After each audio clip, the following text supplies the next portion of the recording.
नमस्कार दोस्तों, mister coding channel में आपका बहुत बहुत स्वागत है।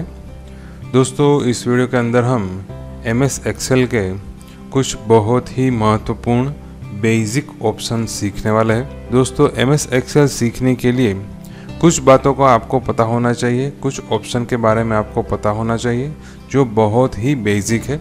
अगर आपको यहाँ पे सिखाए सभी ऑप्शन पता है तो ये वीडियो स्किप करके नेक्स्ट वीडियो देख सकते हैं, मगर मेरा आपसे यही सुझाव है कि आप हर एक वीडियो बहुत ही अच्छी तरीके से ध्यान से देखिए, क्योंकि हर एक वीडियो में आपको कुछ ना कुछ नया सीखने को मिलेगा। और दोस्तों, यहाँ पे आपको एक और बात मैं बता देना चाहता हूँ। दोस्तों, हर एक वीडियो के डिस्क्रिप्शन में आपको एक लिंक मिल जाएगी, वहाँ से आप जो भी वीडियो है उसके रिलेटेड डॉक्यूमेंट डाउनलोड कर सकते हो और उसकी एक्सरसाइज भी उसमें दी हुई होगी। किस तरह से दोस्तों डाउनलोड करना है?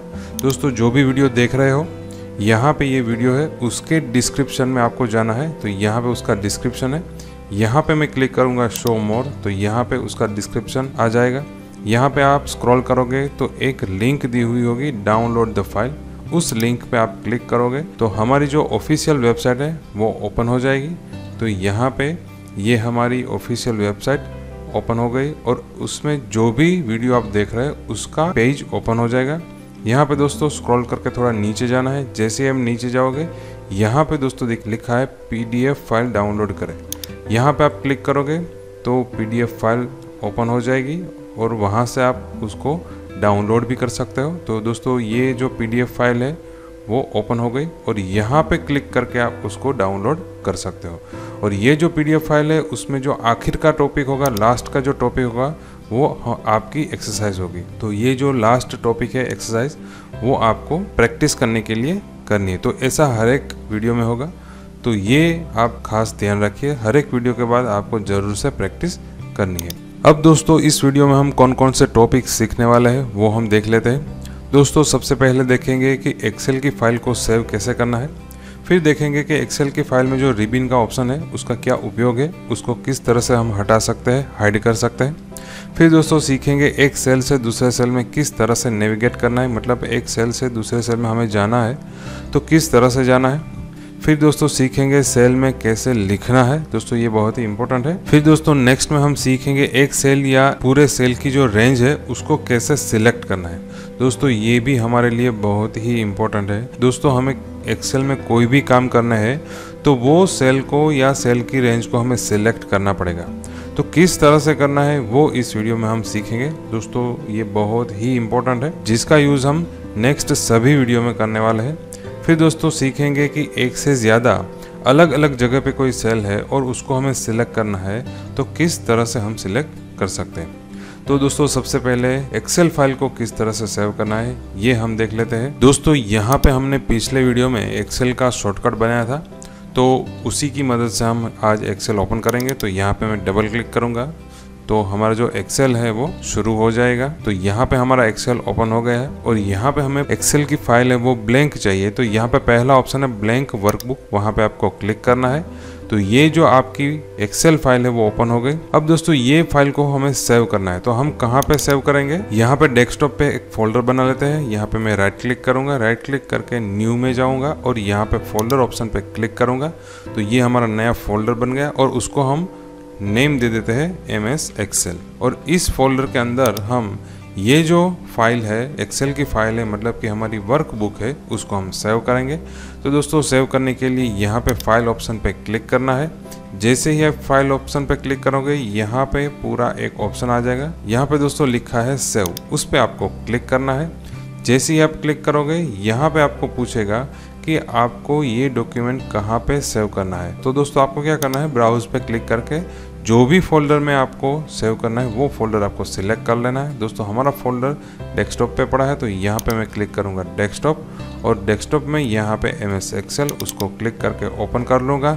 और यहाँ पे हमें हमारी एक्सेल की फाइल सेव करनी है।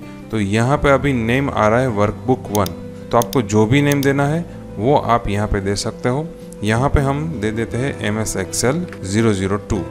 तो ये हमने नेम दे दिया और यहाँ पे हम सेव बटन पे क्लिक करेंगे। अब देखिए दोस्तों, हमारी जो एक्सेल की फाइल है वो सेव हो गई और हमने जो भी एक्सेल को नेम दिया हुआ होगा वो यहाँ पे टाइटल में दिखाएगा। अब दोस्तों इसको हम मिनिमाइज कर देते हैं और हमने जो MS एक्सेल का फोल्डर बनाया था तो उसके अंदर हम चले जाते हैं और यहाँ पे हमने जो फाइल सेव की थी वो यहाँ पे आ गई। तो इस तरह से दोस्तों हम हमारी जो फाइल है उसको सेव कर सकते हैं। और दोस्तों MS एक्सेल में कोई भी वर्कबुक हो उसको सेव करने के लिए जो शॉर्टकट की है वो Ctrl+S है। तो आप सीधा Ctrl+S प्रेस करके भी फाइल को सेव कर सकते हो या फिर फाइल मेनू में जाके सेव बटन पे क्लिक करके भी फाइल सेव कर सकते हो। फिर दोस्तों हमें नेक्स्ट जानना है कि जो हमारे एक्सेल में ऊपर की साइड जो रिबन होती है उसका उपयोग क्या है, उसको हम हाइड किस तरह से कर सकते हैं। तो दोस्तों फिर से हम यहाँ पे एक्सेल में आ जाते हैं। अब दोस्तों ये जो रिबन है उसका उपयोग क्या है। दोस्तों ये जो रिबन है उस पर सभी अलग अलग टूल्स दिए हैं, अलग अलग ऑप्शन दिए हैं, जिसकी मदद से हम एक्सेल में अलग अलग फॉर्मेटिंग कर सकते हैं, अलग अलग ऑप्शन अप्लाई कर सकते हैं। अब दोस्तों कई बार हमें एक्सेल में काम करना है तो यहाँ पे हमें रिबन की अभी हमें ज़रूरत नहीं है, तो उसको हमें हाइड करना है। तो किस तरह से हाइड करना है दोस्तों, यहाँ पे आप देखोगे तो छोटा सा एक एरो बटन दिया है, उस पर आप क्लिक करोगे तो देखिए दोस्तों आपकी जो रिबन है वो हाइड हो गई। अब ये जो रिबन हाइड हो गई है उसमें अभी आपको कोई ऑप्शन पे क्लिक करना है या आपको रिबन को फिर से देखना है, तो आपको क्या करना है, आप यहाँ पे कोई भी ऑप्शन पे क्लिक करोगे, कोई भी टैब पे क्लिक करोगे तो रिबन फिर से आ जाएगी। यहाँ पे हम होम टैब पे क्लिक करते हैं तो देखिए दोस्तों ये हमारी रिबन है वो फिर से आ रही है। फिर से दोस्तों हम नीचे हमारी वर्कशीट में चले जाते हैं और यहाँ पे हम फिर से क्लिक करेंगे तो फिर से हमारी रिबन चली जाएगी। तो ये क्या हुआ दोस्तों, ये ऑटो हाइड हो गया, हमारी जो रिबन है वो ऑटो हाइड हो गई। इंसर्ट पे क्लिक करेंगे तो फिर से हमारी रिबन आ जाती है और यहाँ पे वर्कशीट पे क्लिक करेंगे तो फिर से हमारी रिबन चली जाती है। तो अब ये जो रिबन ऑटो हाइड हो गई है उसको हमें फिर से लाना है। तो क्या करना है दोस्तों, यहाँ पे दोस्तों अलग अलग कई सारे टैब है, उसमें से कोई भी टैब पे आपको डबल क्लिक करना है। ध्यान रखिएगा दोस्तों, अगर आपकी रिबन ऑटो हाइड हो गई है और फिर से आपको उसको लाना है तो क्या करना है, यहाँ पे कोई भी टैब पे जाके डबल क्लिक करना है। तो देखिए दोस्तों यहाँ पे मैं होम पे चला जाता हूँ और यहाँ पे मैं डबल क्लिक करता हूँ तो हमारी जो रिबन है वो फिर से आ गई। तो ये एक ऑप्शन है रिबन को लाने के लिए। फिर से दोस्तों हम यहाँ पे रिबन को हाइड कर देते हैं। अभी यहाँ पे डबल क्लिक करके भी ला सकते, और यहाँ पे दोस्तों एक ऑप्शन है रिबन डिस्प्ले ऑप्शन, उस पर आप क्लिक करोगे तो अलग अलग 3 ऑप्शन आ रहा है, auto hide, show tab and commands. तो यहाँ पे आप ऑटो हाइड पे क्लिक करोगे तो यहाँ पे जो टैब दिख रहे थे वो भी चले जाएंगे। अब वो टैब को लाना है तो क्या करना है दोस्तों, यहाँ पे आप जाओगे तो ये ग्रीन कलर की जो लाइन आ रही है उस पे जाके आप क्लिक करोगे तो आपकी जो रिबन है वो टैब के साथ फिर से आ जाएगी। फिर से हम यहाँ पे शीट पे क्लिक करेंगे तो हमारी जो टैब और रिबन दोनों वो फिर से ऑटो हाइड हो जाएगी। अब यहाँ पे हमें जो टैब है उसके नेम ऑटो हाइड नहीं रखने हैं, उसके ऑप्शन को चेंज करना है। तो फिर से हम यहाँ पे रिबन डिस्प्ले ऑप्शन पे जाएंगे, यहाँ पे हम क्लिक करेंगे। दूसरा ऑप्शन है शो टैब, उस पर हम क्लिक करेंगे तो हमारी जो टैब है वो हम देख पाएंगे, हमारी जो रिबन है वो ऑटो हाइड रहेगी। होम पे क्लिक करेंगे तो रिबन आ जाएगी, नीचे वर्कशीट पे क्लिक करेंगे तो फिर से रिबन चली जाएगी। अब फिर से रिबन को लाना है, ऑटो हाइड निकाल देना है, तो यहाँ पे हम फिर से क्लिक करेंगे और तीसरा ऑप्शन है शो टैब एंड कमांड्स, उस पर हम क्लिक करेंगे तो हमारी रिबन है वो फिर से आ जाएगी। तो ये यूज़ है दोस्तों रिबन डिस्प्ले ऑप्शन का। दोस्तों रिबन को हाइड अनहाइड करने के लिए कीबोर्ड में शॉर्टकट की है Ctrl+F1। तो यहाँ पे कीबोर्ड में से मैं की प्रेस करूँगा Ctrl+F1 तो हमारी जो रिबन है वो हाइड हो जाएगी। फिर से हमें रिबन लानी है तो फिर से मैं कीबोर्ड में से शॉर्टकट की प्रेस करूँगा Ctrl+F1 तो फिर से हमारी रिबन आ जाएगी। तो ये यूज़ है दोस्तों रिबन डिस्प्ले ऑप्शन का। दोस्तों नेक्स्ट हम सीखेंगे एक सेल में से दूसरे सेल में किस तरह से नेविगेट करना है, मतलब कि किस तरह से जाना है। दोस्तों पिछले वीडियो में हमने सीखा था ये जो ऊभी लाइन होती है उसको कॉलम कहा जाता है और ये जो आड़ी लाइन होती है उसको रो कहा जाता है, और ये जो सभी कॉलम और रो है वो मिलके छोटे छोटे बॉक्स बनाती है, उसको सेल कहा जाता है। अब दोस्तों यहाँ पे आप देखोगे तो जहाँ पर भी मैं क्लिक करता हूँ वहाँ पे उस सेल की बॉर्डर ग्रीन कलर में थोड़ी हाईलाइट होके आ रही है। जहाँ पर भी मैं क्लिक करूँगा वहाँ पे ये बॉर्डर ग्रीन कलर की आके थोड़ी हाईलाइट हो रही है, डार्क आ रही है। उसका क्या मतलब हुआ, अभी हमारा जो सिलेक्शन है वो वहाँ पे है। तो यहाँ पे मैंने क्लिक किया तो ये बॉर्डर यहाँ पे आ गई, मतलब कि हमने जो क्लिक किया वो इस सेल में किया। अब दोस्तों यहाँ पे ये सेल में से हमें बाजू के सेल में जाना है, तो आप क्लिक तो कर ही सकते हो, आप कीबोर्ड की मदद से भी एक सेल से दूसरे सेल में जा सकते हो। तो यहाँ पे अभी के लिए मैं अपना सेल ये सिलेक्ट कर लेता हूँ, यहाँ पे मैं क्लिक करूँगा। अब दोस्तों बाजू के जो सी कॉलम है, ये जो सेल है उसमें हमें जाना है। तो यहाँ पे दो अलग अलग ऑप्शन है दोस्तों। एरो की में से आप राइट साइड की एरो की प्रेस करोगे तो भी आप बाजू के सेल में चले जाओगे, और दूसरा ऑप्शन है दोस्तों, कीबोर्ड में से आप टैब की प्रेस करोगे तो भी आप राइट साइड के सेल में चले जाओगे। तो ये ऑप्शन है दोस्तों नेविगेट का। जितनी बार आप टैब की प्रेस करोगे उतनी बार आप राइट साइड नेविगेट होते जाओगे, मतलब कि आपका जो सिलेक्शन है वो राइट साइड चलता जाएगा। अगर लेफ्ट साइड जाना है तो आपको कीबोर्ड में से लेफ्ट एरो की है उसको प्रेस करना है, तो आप लेफ्ट साइड चले जाओगे। फिर से दोस्तों हमें राइट साइड जाना है तो मैं टैब की प्रेस करूंगा तो राइट साइड चले जाते हैं। लेफ्ट साइड जाना है, लेफ्ट साइड एरो की से भी जा सकते हैं, और टैब की मदद से जाना है तो आपको क्या करना है, शिफ्ट को प्रेस करना है और फिर आपको टैब प्रेस करना है। क्या करना है दोस्तों, शिफ्ट की को प्रेस करके रखना है, फिर आपको टैब की प्रेस करनी है, तो आपका जो नेविगेशन है वो टैब की मदद से लेफ्ट साइड जाएगा। अब दोस्तों आपको नीचे के सेल में जाना है तो डाउन एरो की है उससे भी जा सकते हो, और एंटर की प्रेस करके भी आप नीचे के सेल में जा सकते हो। अब आपको ऊपर के सेल में जाना है तो एरो की में से जो अप एरो की है उसको प्रेस करोगे तो ऊपर के सेल में आप चले जाओगे। उसी तरीके से एंटर की मदद से आपको ऊपर के सेल में जाना है तो आपको शिफ्ट की प्रेस करनी है और एंटर की को प्रेस करना है, तो आप एंटर की प्रेस करके ऊपर के सेल में चले जाओगे। किस तरह से करना है दोस्तों, शिफ्ट की प्रेस करनी है और एंटर प्रेस करना है तो आप ऊपर के सेल में नेविगेट हो जाओगे। तो ये दोस्तों अलग अलग ऑप्शन है एक सेल में से दूसरे सेल में जाने के लिए। अब दोस्तों हम ये सीख लेते हैं कि कोई भी सेल में किस तरह से लिखा जाए। दोस्तों आपको अपनी एक्सेल शीट में कुछ भी लिखना है तो आपको एक बात का ध्यान रखना है, आप कीबोर्ड में से कुछ भी टाइप करोगे तो वो कहाँ पे टाइप होगा, वो कहाँ पे लिखा जाएगा। आपकी एक्सेल में जो भी सेल की लाइन ग्रीन है, मतलब कि ये एक सेल सिलेक्ट किया हुआ है, वहां पे आपका कंटेंट लिखा हुआ आएगा। तो दोस्तों यहाँ पे अभी के लिए मैं ये जो सेल है वहां पे मुझे कुछ लिखना है, तो यहाँ पे मैं पहले एक बार क्लिक कर लेता हूँ ताकि जो हमारा सिलेक्शन है वो यहाँ पे आ जाए। अब दोस्तों इसके अंदर मुझे कुछ लिखना है तो आपको क्या करना है दोस्तों, सीधा कीबोर्ड में से टाइपिंग शुरू कर देना है। तो यहाँ पे मैं लिखूंगा मिस्टर कोडिंग, तो यहाँ पे दोस्तों लिखा हुआ आ रहा है। तो इस तरह से दोस्तों हम कोई भी सेल में लिख सकते हैं। अब दोस्तों हमें राइट साइड में जो सेल है उस पे कुछ लिखना है, तो आपको क्या करना है, कीबोर्ड में से टैब की या राइट साइड एरो की को प्रेस करना है। तो यहाँ पे मैं अभी के लिए टैब प्रेस करता हूँ, तो फिर से हम दोस्तों राइट साइड के सेल में चले जाएंगे। यहाँ पे मैं लिखूंगा MS Excel। फिर से दोस्तों मैं राइट साइड जाना है तो यहाँ पे मैं टैब प्रेस करूंगा तो फिर से मैं राइट साइड चला जाऊंगा।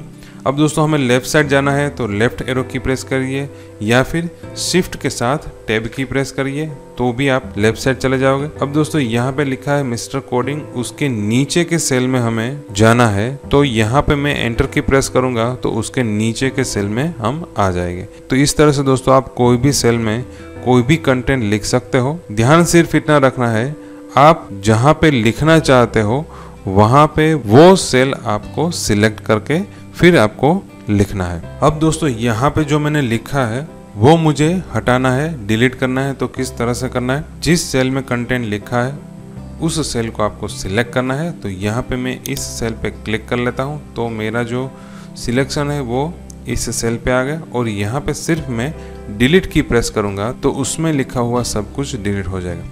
फिर से दोस्तों हम राइट साइड चले जाते हैं और फिर से मैं डिलीट की प्रेस करूँगा तो यहाँ पे जो भी कुछ लिखा था वो डिलीट हो गया। फिर से मुझे लेफ़्ट साइड जाना है तो लेफ़्ट एरो की प्रेस करके लेफ़्ट साइड चला जाऊंगा, और यहाँ पे दोस्तों मैं कुछ नंबर टाइप कर लेता हूँ।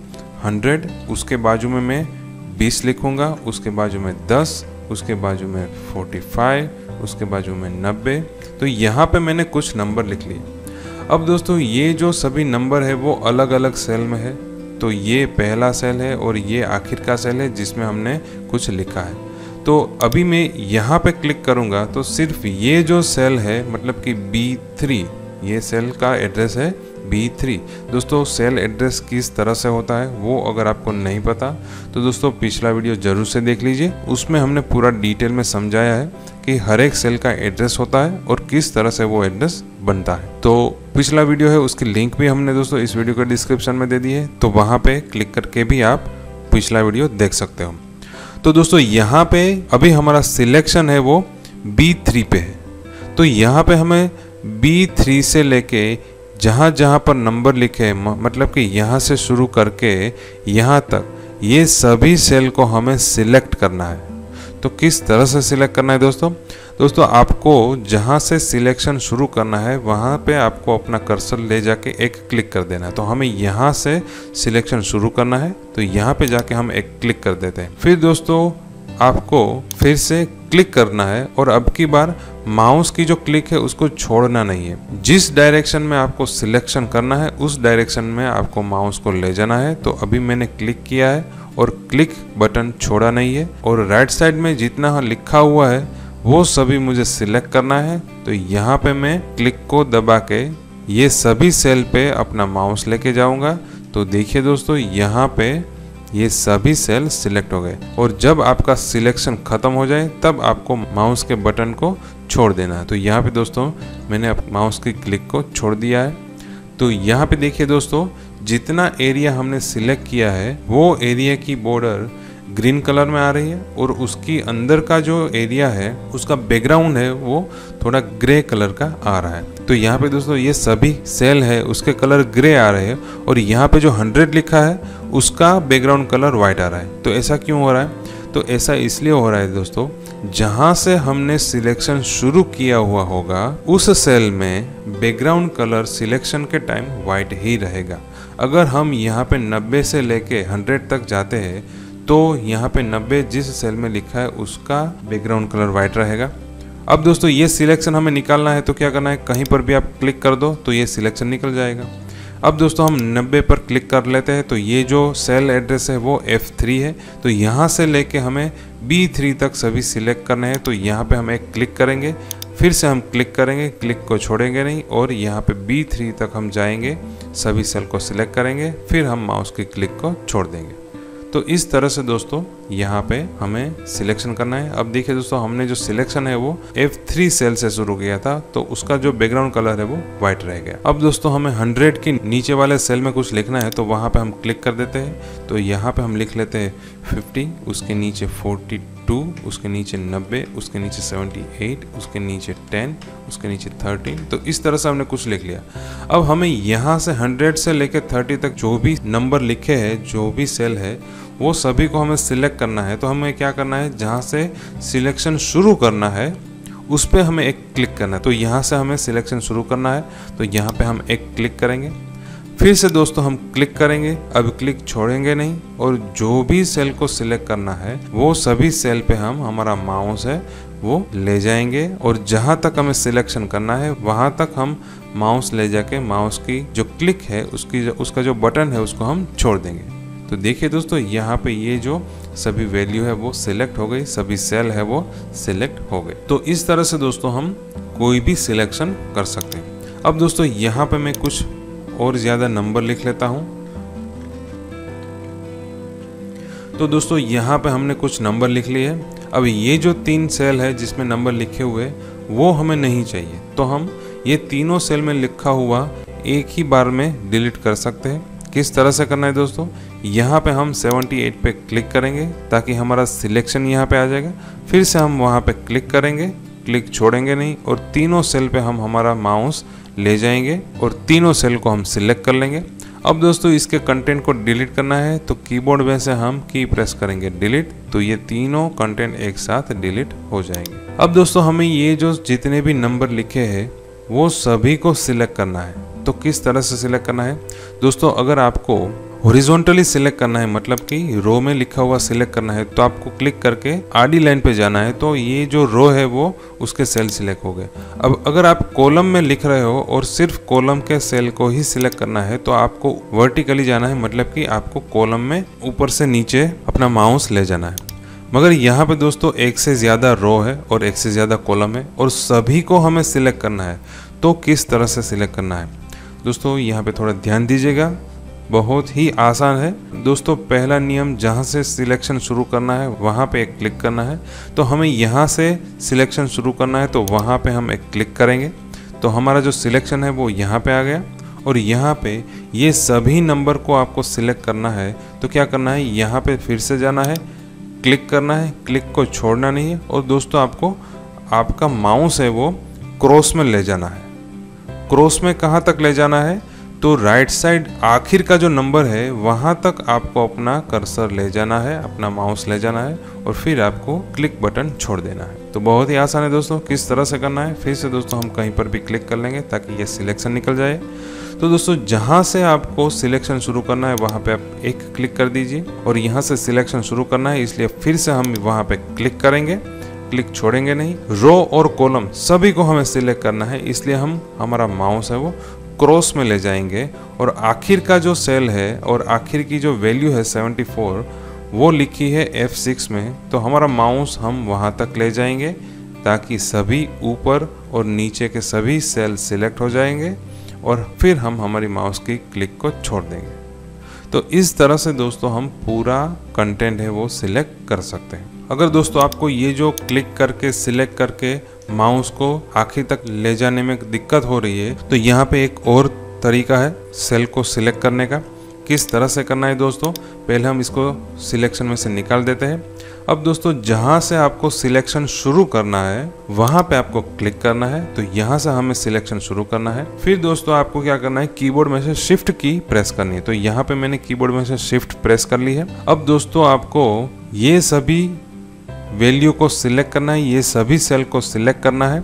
तो आपको क्या करना है, राइट साइड आखिर का जो सेल है तो ये राइट साइड है और उसका आखिर का सेल ये है, वहाँ पे आपको क्लिक करना है। दोस्तों क्लिक करते समय आपको ध्यान रखना है शिफ्ट की को प्रेस करके रखना है।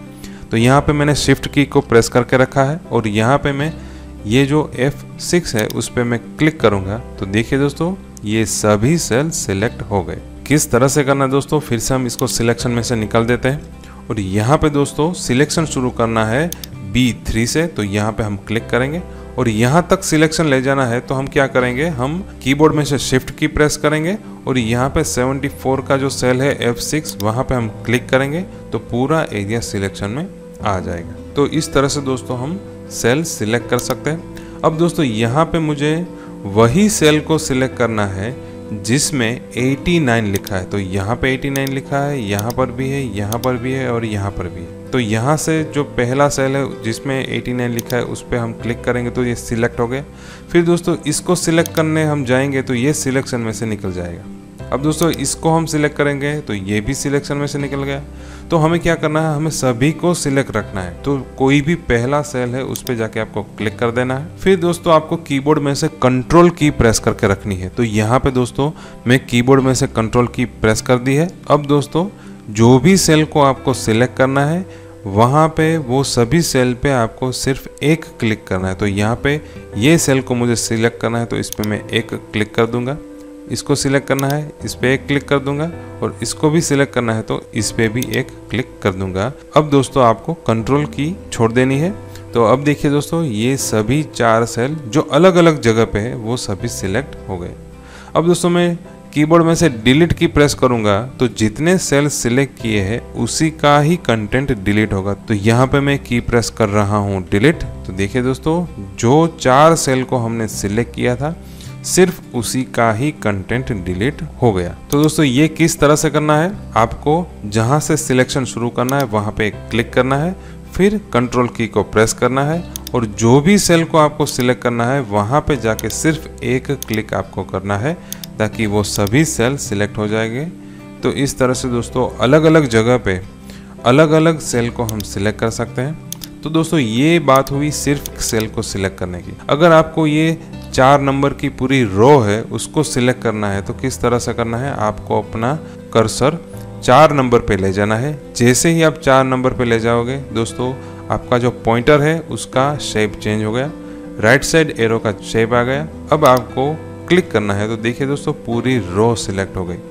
उसी तरीके से दोस्तों पूरी कॉलम सिलेक्ट करनी है तो आपको क्या करना है, कॉलम का जो हेडिंग है वहाँ पे जाना है जैसे ही आप जाओगे माउस का जो पॉइंटर है उसका शेप बदल जाएगा, डाउन साइड एरो का शेप आ जाएगा, फिर आपको क्लिक करना है तो पूरी कॉलम आपकी सिलेक्ट हो गई।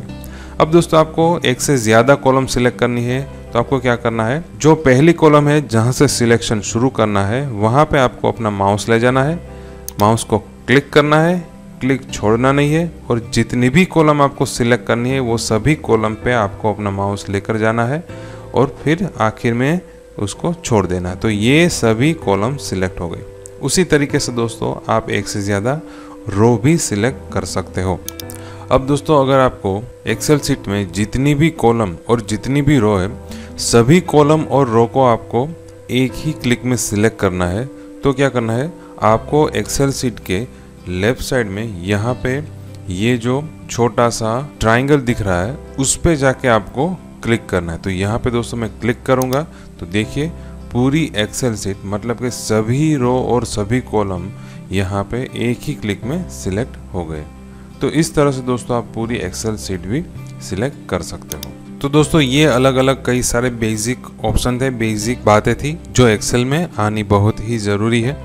अब दोस्तों आज जो हमने सीखा है उसकी प्रैक्टिस करने के लिए आपको ये एक्सरसाइज कर लेनी है।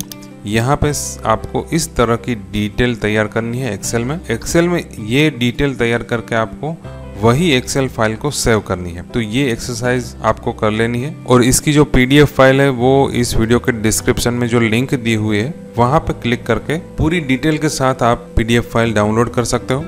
इसके अलावा दोस्तों इस वीडियो के टॉपिक में कोई कंफ्यूजन है, कोई क्वेश्चन है तो हमें कमेंट बॉक्स में बताइए, जिसका हम आपको जरूर से सॉल्यूशन देंगे। दोस्तों बहुत बहुत धन्यवाद। Thank you.